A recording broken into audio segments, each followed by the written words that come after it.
Okay, Adam's for peace.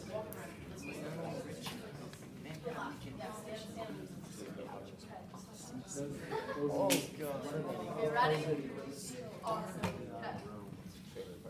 For as long as I can remember, I was obsessed with the idea of a successful career. The thought of making money so I could drive a nice car and live in a nice place, like here or Hawaii, motivated me to dream big and aspire to be a doctor.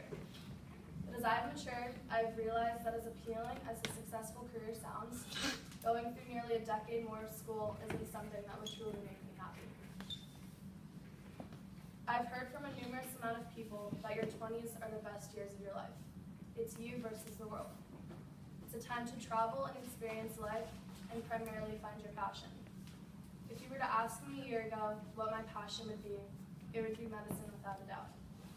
I was always hesitant to the thought of long school hours and a demanding schedule, but the thing that came to mind is how it will pay off in the long run. Now I ask myself the question, is it really worth it? 8 more years of school after you graduate from college, and 3 of those years dedicated to residency. Spending some of the best years of my life with my nose hidden behind a book dedicated to something that I'm only really doing for the money. How is any of this supposed to make me happy? Passion is a complex word.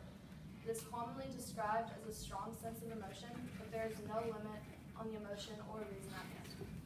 I believe you can be passionate about a surplus of things, but it only takes one of those things to truly set your mind free. That's what I will be talking about today. Something that makes me excited, but also nervous. The thought of going out in the world and experiencing things for yourself. That you are able to get a feeling that you have never felt before. I asked myself this question the other week. How do I want to remember my life when I'm older?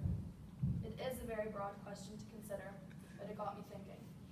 I'm a person who loves to do things with a purpose. And when there's no purpose behind it, what's the point of even doing it? I want to live my life with a purpose. Whether it be something that gets me up every day, or something that never makes me want to come home. We get so worried about being happy, that we end up missing out on happiness altogether. Stop waiting for that magical moment of pure bliss, and start enjoying whatever little fragments of happiness you can find. It's the rainy nights spent curled under the blankets with a good book. It's the feeling you get in your stomach when you laugh so hard. It's licking cookie dough off your fingers. It's the solo dance parties in your room at 3 a.m. It's the little moments. That's what life is all about. And the stone. There is something truly invigorating about the unknown. The places you can go to, the people you can meet, and the memories you can make. It may not seem like it, but high school is such a small part of our lives. These 4 short years may be the best or even worst years of your life, but it all comes down to what you make of it. I think the next 2 years of our life at Drake is a perfect time to discover what we could potentially fall in love with at college. There are so many different opportunities during high school that a lot of us don't take advantage of, and I truly believe that they could end up helping us for the future.